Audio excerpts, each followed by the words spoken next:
Welcome to She Likes Wrestling, the podcast. Today on the podcast, we will be discussing Wrestlemania Day 1 and Day 2. So, Day 1, I'm not gonna lie, y'all, Day 1 started pretty mid.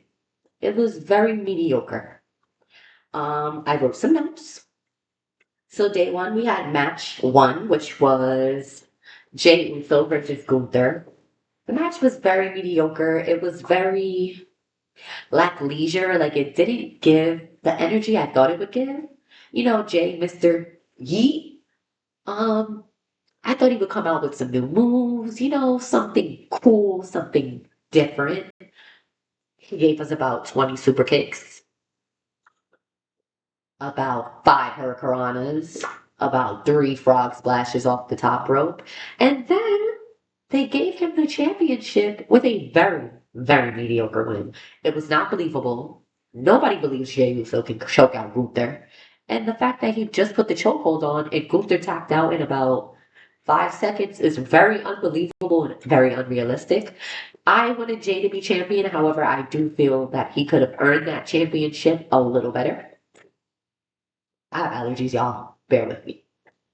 Let's get into match 2. The match 2, I don't really have much to say about it. It was the War Raiders versus the New Day. If you guys don't watch wrestling, the New Day, they're in their heel run, which means that they are now the new bad guys. I don't like this for them. I don't think it matches their energy, their vibe as people. The Raiders were very, very impressive. For two big guys, they move like lightning. I'm not lying. Watch back and you'll see. That match ended up with the New Day winning. I was pretty disappointed because I don't feel like they necessarily earned that win. I feel like the War Raiders were putting in work. I'm not gonna lie. They were flying around, they were landed, but it was a good match. So they did win, and I understand why. Let's get into match 3. So match 3 really surprised me, guys. Match 3 was Jade Cargill and Naomi. Um, if you watch wrestling, you watch WWE, you'll know the past few months they have been beefing and having their issues. They've been building their storyline. Also, if you watch wrestling in the last few months, you'd see Jade Cargill has been botching a lot of moves. I love her.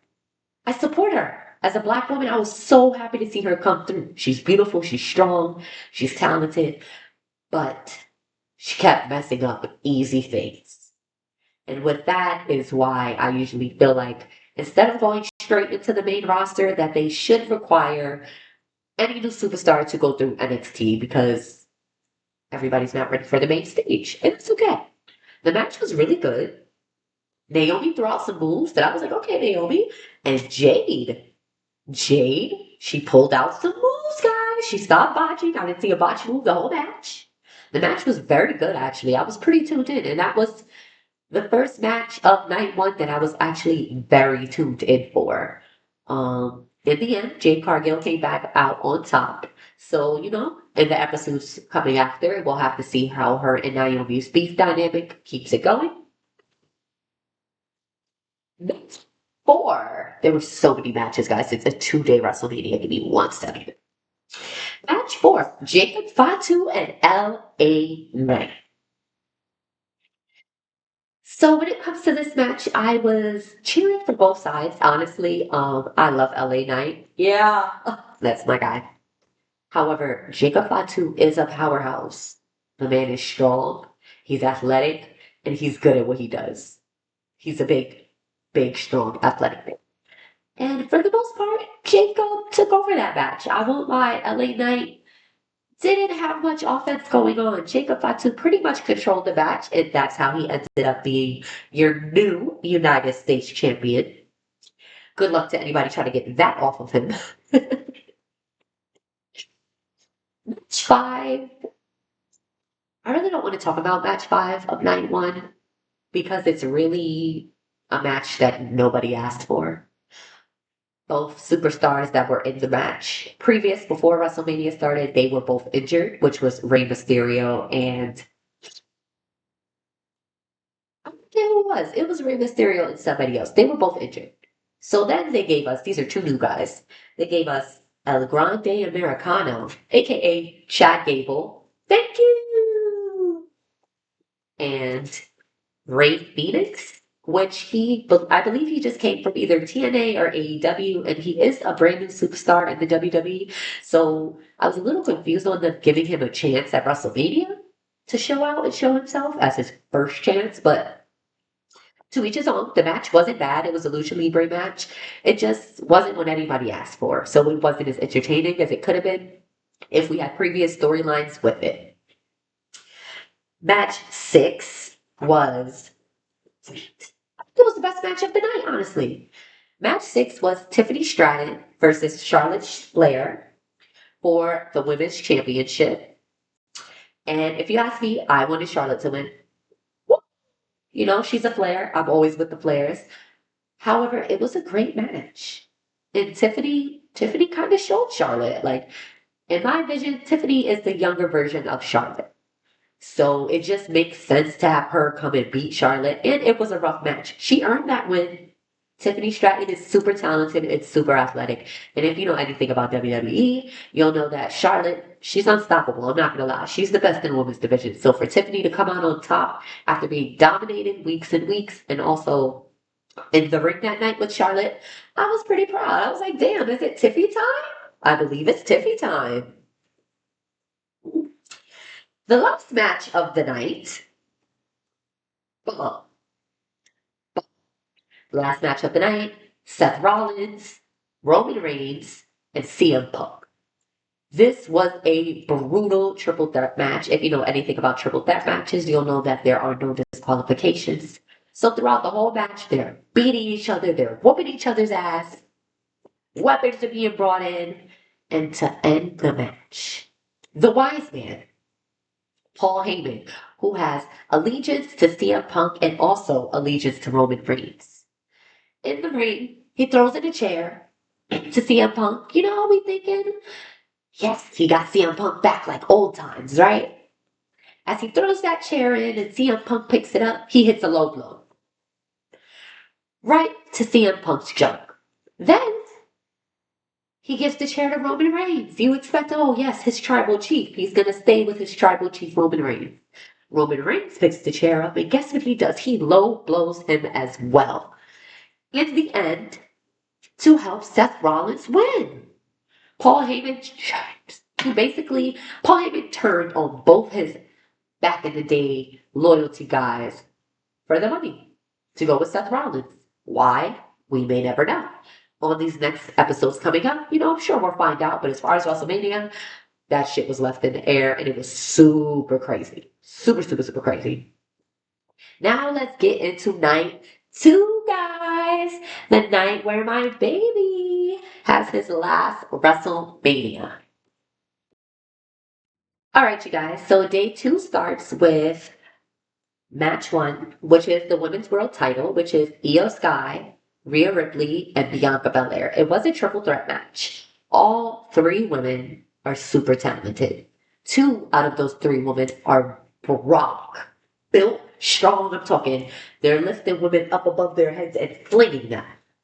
The other one which is Io. She's a very high flyer, bunch of flips, crazy moves. Every time I see her in a match, she's doing a new move. She's doing something I've never seen her do before.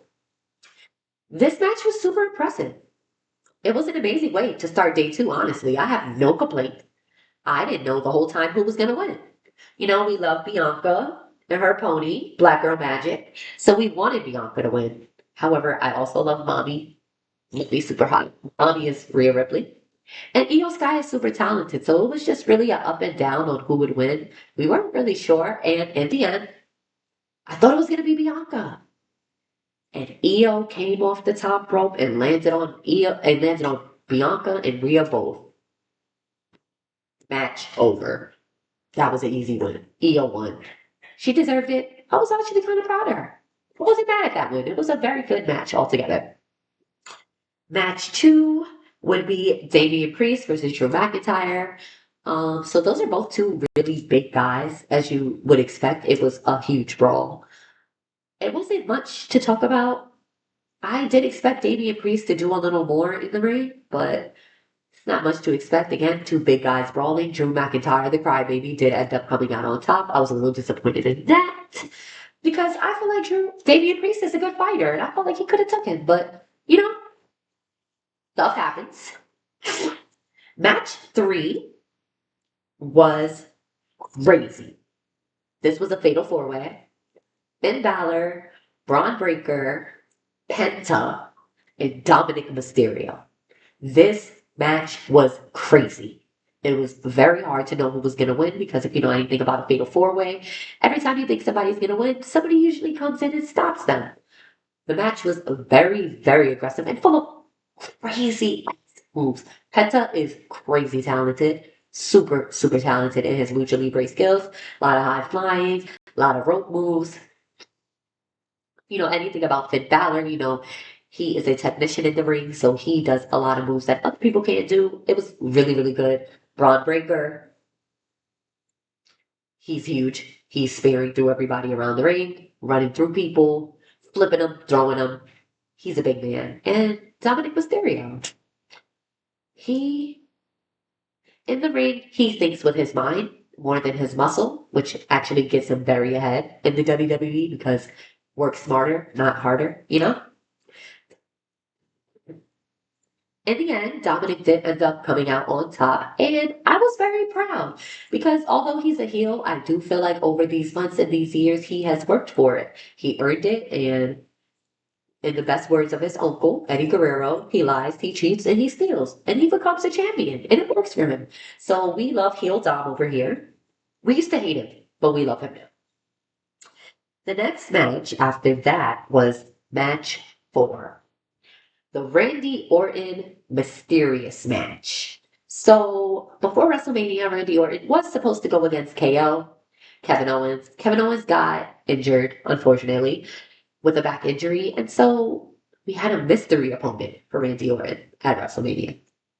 Most people, including myself, did think that it would be Rusev's return because he's coming back from another network and coming back to the WWE. However, we were all being stunned when who comes out? Amen.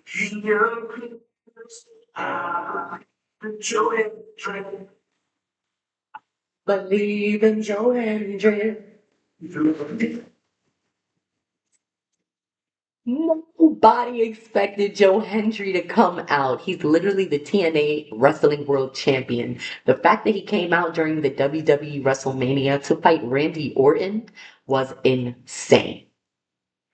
The match started out with Joe having actually some pretty good offense.